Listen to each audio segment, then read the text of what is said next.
ಬಂಧುಗಳೇ, ಹೇಗಿದ್ದೀರಿ ಎಲ್ಲರೂ? ಓಂ ನಮಃ ಶಿವಾಯದ ಮತ್ತೊಂದು ವಿಡಿಯೋಗೆ ನಿಮ್ಮೆಲ್ಲರಿಗೂ ಸ್ವಾಗತ. ಇವತ್ತಿನ ವಿಡಿಯೋದಲ್ಲಿ ನಾನು ಮನೆ ಅಭಿವೃದ್ಧಿ ಆಗದೆ ಇರಲು ಕಾರಣ ಏನು ಅನ್ನೋದನ್ನು ಈ ವಿಡಿಯೋದಲ್ಲಿ ನಿಮಗೆ ತಿಳಿಸ್ಕೊಡ್ತಾ ಇದ್ದೀನಿ. ನಾವು ಎಷ್ಟೇ ವೈಭವಯುತ ಸ್ಥಾನದಲ್ಲಿ ಕಳೆದರೂ ಸಹ ಅತ್ಯಂತ ಸಂತೋಷ ಮತ್ತು ನೆಮ್ಮದಿ ಸಿಗುವ ಸ್ಥಾನ ಅಂದರೆ ಅದು ನಮಗೆ ನಮ್ಮ ಮನೆಯಲ್ಲಿ ಮಾತ್ರ. ಎಷ್ಟೇ ಕಷ್ಟಪಟ್ಟು ದುಡಿದರೂ ಮನೆಯ ಏಳಿಗೆ ಆಗುತ್ತಿಲ್ಲ, ಅಭಿವೃದ್ಧಿ ಆಗುತ್ತಿಲ್ಲ ಎಂದು ಚಿಂತೆ ಮಾಡ್ತಿದ್ದೀರಾ? ಈ ವಿಷಯನ ತಿಳ್ಕೊಳ್ಳಿ ಮತ್ತು ಈ ತಪ್ಪುಗಳನ್ನ ಯಾವತ್ತಿಗೂ ಸಹ ನೀವು ಮಾಡೋಕ್ಕೆ ಹೋಗಬೇಡಿ. ಹಾಗಾದರೆ ಆ ತಪ್ಪುಗಳು ಯಾವ್ಯಾವುದು ಅಂತ ನಾವು ನೋಡೋಣ. ಹಾಗೆ ಆ ತಪ್ಪುಗಳು ಯಾವ್ಯಾವುದು ಅಂತ ಗೊತ್ತಾದ ಮೇಲೆ ನಾವು ಅದನ್ನು ಸರಿಪಡಿಸ್ಕೊಂಡು ನಮ್ಮ ಜೀವನದಲ್ಲಿ ಅಳವಡಿಸ್ಕೊಳ್ಳೋಣ. ವ್ಯಾಲೆಟ್ನಲ್ಲಿ ಚಿಲ್ಲರೆ ಹಣ ಮತ್ತು ನೋಟ್ಗಳನ್ನ ಒಟ್ಟಿಗೆ ಇಡಬಾರ್ದು, ಅದು ಅಶುಭ. ದೇವಸ್ಥಾನದಲ್ಲಿ ನಾವು ಯಾವುದೇ ಕಾರಣಕ್ಕೂ ಸಹ ದಾನವನ್ನು ಮಾಡದೇ ಊಟ ಮಾಡಿ ಬರಬಾರ್ದು. ಹಾಗೆ ನಾಗರ ಪೂಜೆ ಮಾಡುವ ಪದ್ಧತಿ ನಮ್ಮ ಮನೆಗಳಲ್ಲಿ ಇದ್ದರೆ, ನಾಗರ ಪೂಜೆ ಮಾಡುವ ಪದ್ಧತಿ ಇದ್ದರೆ ಅದನ್ನ ದಯವಿಟ್ಟು ಅದನ್ನು ಪಾಲನೆ ಮಾಡಿ. ಹರಕೆ ಮಾಡಿ ನೆನಪಿದ್ರೂ ಸಹ ಅದನ್ನ ತೀರಿಸದೆ ಮುಂದಕ್ಕೆ ಹಾಕೋದು ಕೂಡ ಬಹಳ ತಪ್ಪು. ಮನೆಯನ್ನು ಶುದ್ಧವಾಗಿ ಇಡುವುದು, ವಸ್ತುಗಳನ್ನು ಸರಿಯಾಗಿ ಇಡದೆ ಅತ್ತ ಇತ್ತ ಚೆಲ್ಲುವುದನ್ನು ಮಾಡಬಾರ್ದು. ಹೊತ್ತು ಮುಳುಗಿ ಕತ್ತಲಾದರೂ ಸಹ ನಾವು ಮನೆಯ ದೀಪವನ್ನು ಹಚ್ಚದೆ ಕತ್ತಲಲ್ಲಿ ಇರಬಾರ್ದು. ದೇವರ ಮುಂದೆ ದೀಪ ಹಚ್ಚದೇ ಇರುವುದು, ಹೀಗೆ ಮಾಡುವುದರಿಂದ ಮನೆಯಲ್ಲಿ ನಕಾರಾತ್ಮಕ ವಾತಾವರಣವು ಉಂಟಾಗುತ್ತದೆ. ದಿನನಿತ್ಯ ಸ್ನಾನ ಮಾಡದೆ ಹಾಗೆ ಇರುವುದು, ಮೈ ಸ್ನಾನವಾದರೂ ಸಹ ಮಾಡಿಕೊಳ್ಳಬೇಕು. ಹಾಗೆ ಕೊಳಕು ಮತ್ತು ಹರಿತ ಬಟ್ಟೆಗಳನ್ನು ಯಾವುದೇ ಕಾರಣಕ್ಕೂ ಧರಿಸಬಾರದು. ಇದರಿಂದ ಮನೆಯ ಏಳಿಗೆ ಆಗೋದಿಲ್ಲ. ಸದಾ ಬೇರೆಯವರಿಂದ ಅಥವಾ ಬೇರೆಯವರ ಮನೆಯಿಂದ ನಾವು ಏನನ್ನಾದರೂ ತಗೊಳ್ಳೋದನ್ನೇ ಮಾಡಬಾರ್ದು. ಹಾಗೆ ಮುರಿದ ಬಾಚಣಿಗೆಯಿಂದ ನಾವು ತಲೆಯನ್ನು ಬಾಚ್ಕೋಬಾರ್ದು. ಮನೆ ಮುಂದೆ ಚಪ್ಪಲಿಯನ್ನು ಬೋರಲು ಹಾಕಿ ಹಾಗೆಯೇ ಬಿಡಬಾರ್ದು, ಅದನ್ನು ನಾವು ಸರಿಪಡಿಸಬೇಕು. ಹಲ್ಲು ಕಚ್ಚೋದು, ಉಗುರು ಕಚ್ಚೋದನ್ನು ಸಹ ಮಾಡಬಾರ್ದು. ಹೀಗೆ ಮಾಡೋದ್ರಿಂದ ರಾಹುಕಾಟ ಶುರುವಾಗುತ್ತದೆ. ಹಾಗೆ ಹೊತ್ತಿಲ್ಲದ ಹೊತ್ತಿನಲ್ಲಿ ನಿದ್ರೆ ಮಾಡೋದನ್ನು ತಪ್ಪಿಸಬೇಕು. ತಡವಾಗಿ ಊಟ ಮಾಡೋದ್ರಿಂದ ಆರೋಗ್ಯ ಕೂಡ ಹಾಳಾಗುತ್ತೆ.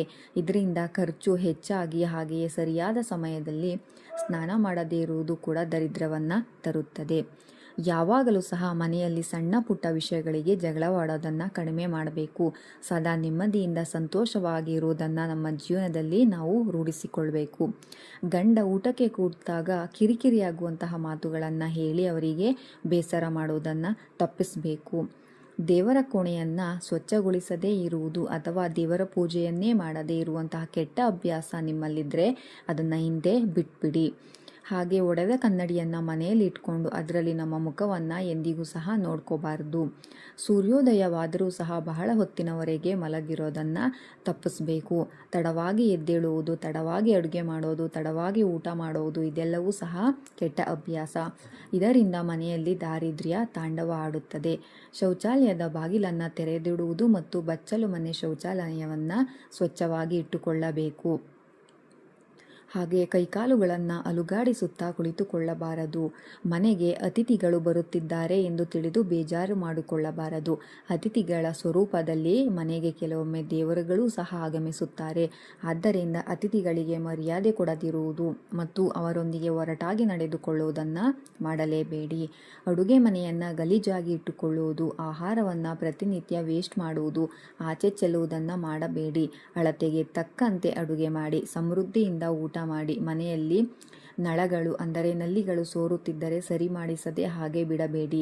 ಚಿಕ್ಕ ಪುಟ್ಟ ಕೆಲಸಗಳನ್ನು ಅಲ್ಲಿಂದಲ್ಲೇ ಮುಗಿಸುವುದು ಬಹಳ ಒಳ್ಳೆಯದು. ಹಿರಿಯರಿಗೆ ಗೌರವ ಕೊಡದೇ ಇರುವುದು, ಮನೆಯಲ್ಲಿ ಕೆಟ್ಟ ಕೆಟ್ಟ ಪದಗಳನ್ನು ಬಳಸುವುದು, ಹಿರಿಯರನ್ನು ಏಕವಚನದಲ್ಲಿ ಮಾತನಾಡಿಸುವಂತಹ ಕೆಟ್ಟ ಅಭ್ಯಾಸವನ್ನು ನೀವು ಮಾಡಬೇಡಿ. ನಿಮ್ಮ ಮಕ್ಕಳು ಮಾಡುತ್ತಿದ್ದರೆ ಅವರಿಗೂ ಸಹ ತಿಳಿ ಹೇಳಿ. ಮಲಗಿ ಎದ್ದಾಗ ತಾಳಿಸರ ಬೆನ್ನಿಗೆ ಇದ್ದರೂ ಗಮನಿಸದೆ ಹಾಗೇ ಇರಬೇಡಿ. ಈ ತಪ್ಪನ್ನು ಎದ್ದ ತಕ್ಷಣ ತಾಳಿಸರವನ್ನು ಸರಿಪಡಿಸಿಕೊಂಡು ಕಣ್ಣಿಗೊತ್ತಿಕೊಂಡು ನಿಮ್ಮ ದಿನಚರಿಯನ್ನು ಶುರು ಮಾಡಿ. ಇದರಿಂದ ಬಹಳ ಒಳ್ಳೆಯದಾಗುತ್ತದೆ. ಹಿರಿಯರ ಕಾರ್ಯ ಮಾಡದೇ ಇರುವುದು, ಕೆಲವೊಮ್ಮೆ ಹಿರಿಯರ ಕಾರ್ಯವನ್ನು ಮಾಡದೇ ಇರಲು ತುಂಬ ಕಾರಣಗಳಿರುತ್ತೆ. ಏನೇ ಇದ್ದರೂ ಅದೆಲ್ಲವನ್ನು ಪಕ್ಕಕ್ಕಿಟ್ಟು ನಿಮ್ಮ ಶಕ್ತಿಗನುಸಾರವಾಗಿ ಹಿರಿಯರ ಕಾರ್ಯವನ್ನು ಮಾಡಿ. ದೇವರ ಪೂಜಾ ಸಾಮಗ್ರಿ ಮೊಂಡವಾಗಿದ್ದರೆ ಅಥವಾ ಸವೆದಿದ್ದರೆ ಅದನ್ನು ಬಳಸಬೇಡಿ. ಅದರ ಬದಲಾಗಿ ಹೊಸದಾಗಿ ನಿಮ್ಮ ಶಕ್ತಿಗನುಸಾರವಾಗಿ ಯಾವುದನ್ನು ತೆಗೆದುಕೊಂಡು ಬಳಸಲಾಗುತ್ತೋ ಅದನ್ನೇ ತೆಗೆದುಕೊಂಡು ಬಳಸಿ. ಮಂಗಳಾರತಿ ಮಾಡುವಾಗ ಒಂದು ಹೂವು ಜೊತೆಯಲ್ಲಿ ಇಟ್ಟು ಆರತಿ ಮಾಡಿ. ಇದರಿಂದ ಬಹಳ ಒಳ್ಳೆಯದು. ಹಾಲು ನೀರನ್ನು ಒಟ್ಟಿಗೆ ತರುವಂತಹ ತಪ್ಪನ್ನು ಯಾವತ್ತೂ ಸಹ ಮಾಡಬೇಡಿ. ಹಾಲು ಕಾಯಿಸುವ ಪಾತ್ರೆಯನ್ನು ಸದಾ ಶುಭ್ರವಾಗಿ ಇಟ್ಟುಕೊಳ್ಳಿ. ಹೂವು ಬೇಡ ಎನ್ನುವುದು, ಅದರ ಬದಲು ನಾಳಿಕೊಳ್ಳುವೆ ಎಂದು ಹೇಳಿ, ಇದರಿಂದ ಒಳ್ಳೆಯದಾಗುತ್ತದೆ. ವರ್ಷಕ್ಕೊಮ್ಮೆ ಆದರೂ ಸಹ ನಿಮ್ಮ ಕೈಯಲ್ಲಿ ಆಗುವಂಥದ್ದು ಯಾವುದಾದರೂ ಸರಿ, ಊಟ, ಬಟ್ಟೆ, ಈ ರೀತಿಯಾಗಿ ಚಿಕ್ಕ ಪುಟ್ಟ ದಾನವನ್ನು ಮಾಡುವ ಅಭ್ಯಾಸವನ್ನು ಇಟ್ಟುಕೊಳ್ಳಿ. ಇದರಿಂದ ನೀವು ಕೊಟ್ಟದ್ದಕ್ಕಿಂತಲೂ ಹೆಚ್ಚಾಗಿ 100 ಪಟ್ಟು ನಿಮಗೆ ಪುನಃ ಭಗವಂತ ಕರುಣಿಸುತ್ತಾನೆ. ದೇವರ ಮನೆಯಲ್ಲಿ ಅಥವಾ ದೇವರ ಫೋಟೋ ಪಕ್ಕದಲ್ಲಿ ಪೂರ್ವಜರ ಫೋಟೋ ಅಥವಾ ಸತ್ತವರ ಫೋಟೋವನ್ನು ಹಾಕಬೇಡಿ. ಪೂರ್ವಜರ ಅಥವಾ ಸತ್ತವರ ಫೋಟೋವನ್ನು ಹಾಕಲಿಕ್ಕೆ ಅಂತಹ ದಿಕ್ಕು ಇದೆ, ಅದನ್ನು ತಿಳಿದು ಹಾಕಿ. ರೊಟ್ಟಿ ಹಂಚನ್ನು ಬೋರಲು ಹಾಕಿದ್ದರೆ ಅಂತಹ ತಪ್ಪನ್ನು ಯಾವತ್ತೂ ಸಹ ಮಾಡಬೇಡಿ. ಅದನ್ನು ಸರಿಪಡಿಸಿ ಇಟ್ಟುಕೊಳ್ಳಿ.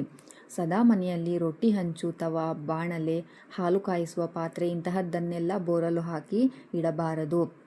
ಹೆಣ್ಣು ಮಕ್ಕಳನ್ನು ಕೀಳಾಗಿ ನಡೆಸಿಕೊಳ್ಳುವ ಮನೆ ಎಂದಿಗೂ ಸಹ ಏಳಿಗೆ ಆಗುವುದಿಲ್ಲ, ಖಂಡಿತವಾಗಿ ನೆಮ್ಮದಿ ಇರುವುದಿಲ್ಲ. ಲಕ್ಷ್ಮೀ ಸ್ವರೂಪವಾದ ಹೆಣ್ಣನ್ನು ಗೌರವದಿಂದ ನೋಡಿಕೊಳ್ಳುವುದು, ಅವಳಿಗೆ ಮರ್ಯಾದೆ ಕೊಟ್ಟು ನಡೆಸಿಕೊಳ್ಳುವುದು ಬಹಳ ಒಳ್ಳೆಯದು. ಇದರಿಂದ ಲಕ್ಷ್ಮೀ ಅಮ್ಮನವರು ಸಂತೃಪ್ತಳಾಗಿ ನಿಮ್ಮ ಮನೆಯಲ್ಲೇ ಸದಾ ನೆಲೆಸಿರುತ್ತಾರೆ. ಮೊಂಡು ಪೊರಕೆಯನ್ನು ಬಳಸುವುದು, ಕೆಲವರು ಮೊಂಡಾಗಿದ್ದರೂ ಅಂತಹ ಪೊರಕೆಗಳನ್ನು ಬಳಸುತ್ತಾರೆ. ಇಂತಹ ತಪ್ಪನ್ನು ಮಾಡಬೇಡಿ. ಮೊಂಡು ಪೊರಕೆಯನ್ನು ಸರಿಯಾದ ದಿನ ಸಮಯ ನೋಡಿ ಅದನ್ನು ಆಚೆಗೆ ಎಸೆದು ಹೊಸ ಪೊರಕೆಯನ್ನು ಬಳಸುವಂತಹ ರೂಢಿಗಳನ್ನು ಇಟ್ಟುಕೊಳ್ಳಿ. ತುದಿಯನ್ನು ಮುರಿಯದೆ ಯಾವುದೇ ಹಣ್ಣುಗಳನ್ನು ನೈವೇದ್ಯ ಮಾಡುವಂತಹ ಅಭ್ಯಾಸವನ್ನು ಇಟ್ಟುಕೊಳ್ಳಬೇಡಿ. ದೇವರಿಗೆ ನೈವೇದ್ಯವನ್ನು ಪೇಪರ್ ಅಥವಾ ಪ್ಲಾಸ್ಟಿಕ್ ಪ್ಲೇಟ್ನಲ್ಲಿ ಇಟ್ಟು ನೈವೇದ್ಯವನ್ನು ಮಾಡಲೇಬೇಡಿ. ಟವೆಲ್, ಚಿಕ್ಕ ಚಾಪೆ, ಮಣೆ ಯಾವುದನ್ನು ಹಾಕಿಕೊಳ್ಳದೆ ನೆಲದ ಮೇಲೆ ಕುಳಿತು ಪೂಜೆ ಮಾಡುವಂತಹ ಅಭ್ಯಾಸವಿದ್ದರೆ ಹಿಂದೆ ಅದನ್ನು ಬಿಟ್ಟು ಬಿಡಿ. ಯಾವುದಾದರೂ ಒಂದು ಚಿಕ್ಕ ಚಾಪೆ ಅಥವಾ ಮಣೆಯನ್ನು ಹಾಕಿಕೊಂಡು ಕೂತು ದೇವರಿಗೆ ಪೂಜೆಯನ್ನು ಮಾಡಿ. ದೇವರ ದರ್ಶನ ಪಡೆದು ದೇವಸ್ಥಾನದಿಂದ ಮನೆಗೆ ಬಂದ ನಂತರ ಪಾದಗಳನ್ನು ತೊಳೆಯುವಂತಹ ತಪ್ಪುಗಳನ್ನು ಎಂದಿಗೂ ಸಹ ಮಾಡಬೇಡಿ. ದೇವಸ್ಥಾನದಿಂದ ಬರುವಾಗ ಅಲ್ಲಿರುವಂತಹ ಒಳ್ಳೆಯ ಶಕ್ತಿಯನ್ನು ಅಥವಾ ಗುಡ್ ಎನರ್ಜಿಯನ್ನು ನೀವು ಅಟ್ರ್ಯಾಕ್ಟ್ ಮಾಡಿಕೊಂಡು ಬಂದಿರ್ತೀರ, ಅದನ್ನು ಕಾಲು ತೊಳೆಯುವ ಮೂಲಕ ಆಚೆಗೆ ಹಾಕಬೇಡಿ. ಮುರಿದ ಬಾಚಣಿಕೆ ರಾಹುವಿನ ತತ್ವ ಹೊಂದಿರುತ್ತದೆ, ಅದು ಬಡತನ ತರುತ್ತದೆ. ಆದ್ದರಿಂದ ಮುರಿದ, ಹರಿದ ಬಾಚಣಿಕೆ, ಬಟ್ಟೆ ಇಂಥವುಗಳನ್ನು ಆದಷ್ಟು ಎಸೆದು ಬಿಡಲು ಪ್ರಯತ್ನ ಮಾಡಿ. ಅಂತ್ಯಕ್ರಿಯೆಯ ಮೆರವಣಿಗೆಯ ಮುಂದೆ ನಡೆಯುವಂತಹ ತಪ್ಪನ್ನು ಮಾಡಬೇಡಿ.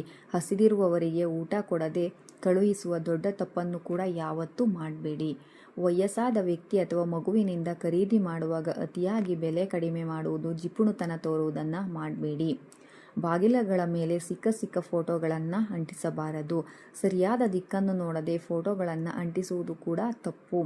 ಆಫೀಸ್ ಬ್ಯಾಗ್ ಅಥವಾ ಪರ್ಸಿಡಲು ಒಂದು ನಿಗದಿತ ಸ್ಥಳವನ್ನು ಮನೆಯಲ್ಲಿ ಮಾಡುವುದು ಉತ್ತಮ. ಎಲ್ಲೆಂದರಲ್ಲಿ ಇಡಬೇಡಿ. ಮನೆಯ ಒಳಗೆ ರಾತ್ರಿ ಇಡೀ ಕಸ ಅಥವಾ ಮುಸುರೆಯನ್ನು ಇಟ್ಟುಕೊಳ್ಳಬೇಡಿ. ಪ್ರತ್ಯೇಕ ಸ್ಥಳದಲ್ಲಿ ಇರಿಸುವುದು ಉತ್ತಮ. ಅದರಲ್ಲೂ ಸಹ ಈಶಾನ್ಯ ದಿಕ್ಕಿನಲ್ಲಂತೂ ಮುಸುರೆ ಕಸವನ್ನು ಇರಿಸಲೇಬೇಡಿ.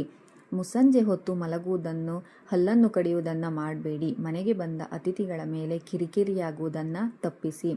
ಊಟ ಇಟ್ಟಿರುವ ತಟ್ಟೆಯನ್ನು ದಾಟುವಂತಹ ತಪ್ಪನ್ನು ಸಹ ಮಾಡಬೇಡಿ. ಹೊಸ್ತಿಲ ಹೊರಗೆ ಒಂದು ಕಾಲು ಒಳಗೆ ಒಂದು ಕಾಲು ಹೊರಗೆ ಹಾಕಿ ನಿಲ್ಲುವುದು ಅಥವಾ ಏನನ್ನಾದರೂ ಕೊಡುವುದು, ತೆಗೆದುಕೊಳ್ಳುವಂತಹ ಅಭ್ಯಾಸವಿದ್ದರೆ ಹಿಂದೆ ಆ ಅಭ್ಯಾಸವನ್ನು ಬಿಟ್ಟು ಬಿಡಿ. ಹೊಸಲಿನಿಂದ ಹೊರಗೆ ಹೋಗಿ ಕೊಡಿ ಅಥವಾ ಒಳಗೆ ಕರೆಸಿಕೊಂಡು ಕೊಡಿ. ಊಟದ ತುತ್ತನ್ನು ತೂಕ ಹಾಕುತ್ತಾ ತಿನ್ನುವಂತಹ ತಪ್ಪನ್ನು ಸಹ ಮಾಡಬೇಡಿ. ತುತ್ತನ್ನು ಉಂಡೆಗಟ್ಟುವಂತಹ ಕೆಟ್ಟ ಅಭ್ಯಾಸವನ್ನು ಬಿಟ್ಟು ಬಿಡಿ. ಅತ್ತೆಯ ಸೊಸೆ ಜಗಳ, ಶಾಪ ಹಾಕುವುದು, ನೊಟಕೆ ಮುರಿಯುವುದು, ಕೈ ಸಿಕ್ಕಿಸಿಕೊಳ್ಳುವುದು ಇಂತಹ ದುರಭ್ಯಾಸ ಬಿಟ್ಟು ಬಿಡಿ. ಸದಾ ಶಾಂತವಾಗಿರಿ. ಆಗುವುದೆಲ್ಲ ಒಳ್ಳೆಯದಕ್ಕೆ ಎಂಬ ಭಾವನೆಯನ್ನು ತಂದುಕೊಳ್ಳಿ. ಭೇದ ಭಾವ ಮಾಡುವ ಮನೆಯಲ್ಲಿ ಲಕ್ಷ್ಮಿ ನೆಲೆಸುವುದಿಲ್ಲ. ಕೆಲಸವನ್ನು ಮುಂದೂಡುವ ಅಭ್ಯಾಸವಿದ್ದರೆ ದುಡ್ಡು ಕೈಯಲ್ಲಿ ನಿಲ್ಲುವುದಿಲ್ಲ. ನಿಮ್ಮ ಮನೆಯಲ್ಲಿ ಮ್ಯಾಟ್ ಕೊಳಕಾಗಿದ್ದರೆ ತಕ್ಷಣವೇ ಒಗೆದು ಬಿಡಿ. ಅದನ್ನು ಹಾಗೆಯೇ ಬಳಸುವಂತಹ ತಪ್ಪನ್ನು ಮಾಡಬೇಡಿ.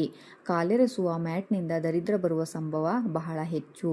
ಮಲಗುವ ಹಾಸಿಗೆ ವಾಸನೆ ಬರುತ್ತಿದ್ದರೆ ತಕ್ಷಣವೇ ಅದನ್ನು ಬಿಸಿಲಿಗೆ ಹಾಕಿ ಒಣಗಿಸಿ ಶುಭ್ರ ಬಟ್ಟೆಯಿಂದ ನೀಟಾಗಿ ಒರೆಸಿ ಎತ್ತಿಟ್ಟುಕೊಳ್ಳಿ.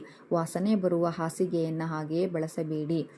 ಒಣಗಿದ ಹೂವನ್ನು ದೇವರ ಕೋಣೆಯಲ್ಲಿ ಹಾಗೆಯೇ ಬಿಡಬೇಡಿ. ಅದನ್ನು ತಕ್ಷಣವೇ ತೆಗೆದು ಪ್ರತ್ಯೇಕ ಸ್ಥಳದಲ್ಲಿ ಇರಿಸಿ ಒಣಗಿದ ಹೂವನ್ನು ಇದ್ದಂತೆಯೇ ಬಿಟ್ಟು ಗಂಧದ ಕಟ್ಟಿ ಹಚ್ಚುವುದು, ಧೂಪವನ್ನು ಹಚ್ಚುವಂತಹ ತಪ್ಪನ್ನು ಮಾಡಬೇಡಿ. ಮಕ್ಕಳ ಬಟ್ಟೆಯನ್ನು ಮಸಿ ಬಟ್ಟೆಯಾಗಿ ಬಳಸಬಾರದು. ಅಂದರೆ ಕೈ ಒರೆಸಲಿಕ್ಕೆ, ಕಾಲು ಒರೆಸೋದಕ್ಕೆ, ಕಿಚನ್ನಲ್ಲಿ ಬಳಸೋದಕ್ಕೆ ಮಕ್ಕಳ ಬಟ್ಟೆಯನ್ನು ಬಳಸಬೇಡಿ. ಇದರಿಂದ ಮಕ್ಕಳ ಏಳಿಗೆ ಕಡಿಮೆ ಆಗುತ್ತದೆ. ಆದ್ದರಿಂದ ಅದಕ್ಕಾಗಿ ಪ್ರತ್ಯೇಕ ಬಟ್ಟೆಗಳನ್ನು ತೆಗೆದುಕೊಂಡು ಬಳಸಿ. ಇನ್ನು ಇತ್ಯಾದಿ ನೋಡಿದ್ರಲ್ವಾ ನಾವು ಯಾವ ರೀತಿ ತಪ್ಪುಗಳನ್ನ ಮನೇಲಿ ಇನ್ನೂ ಹೇಳ್ತಾನೆ ಹೋದರೆ ಖಂಡಿತವಾಗೂ ನಾವು ಮಾಡುವಂತಹ ತಪ್ಪುಗಳು ಮುಗಿಯೋದೇ ಇಲ್ಲ. ಎಲ್ಲವನ್ನು ನಾವು ಪಾಲನೆ ಮಾಡೋಕ್ಕಾಗದೇ ಇದ್ದರೂ ಸಹ ಪರವಾಗಿಲ್ಲ, ಕೆಲವೊಂದು ಚಿಕ್ಕ ಪುಟ್ಟ ಬದಲಾವಣೆಗಳನ್ನು ನಮ್ಮ ಜೀವನದಲ್ಲಿ ನಾವು ರೂಢಿಸ್ಕೊಂಡ್ರೆ ನಮ್ಮ ಮನೆಯೇ ಅಭಿವೃದ್ಧಿ ಆಗುತ್ತೆ, ನಮ್ಮ ಮನೆಯೇ ಏಳಿಗೆ ಕಾಣುತ್ತೆ. ಈ ವಿಡಿಯೋ ನಿಮಗೆ ಖಂಡಿತ ಇಷ್ಟ ಆಗುತ್ತೆ ಅಂತ ನಾನು ಭಾವಿಸ್ತೀನಿ. ಇಲ್ಲಿವರೆಗೂ ನನ್ನ ವಿಡಿಯೋನ ನೋಡಿದ್ದಕ್ಕಾಗಿ ಧನ್ಯವಾದಗಳು. ಯಾರ್ಯಾರು ನನ್ನ ಚಾನಲ್ನ ಇನ್ನೂ ಸಬ್ಸ್ಕ್ರೈಬ್ ಮಾಡಿಲ್ಲ, ದಯವಿಟ್ಟು ನನ್ನ ಚಾನಲ್ನ ಸಬ್ಸ್ಕ್ರೈಬ್ ಮಾಡಿ.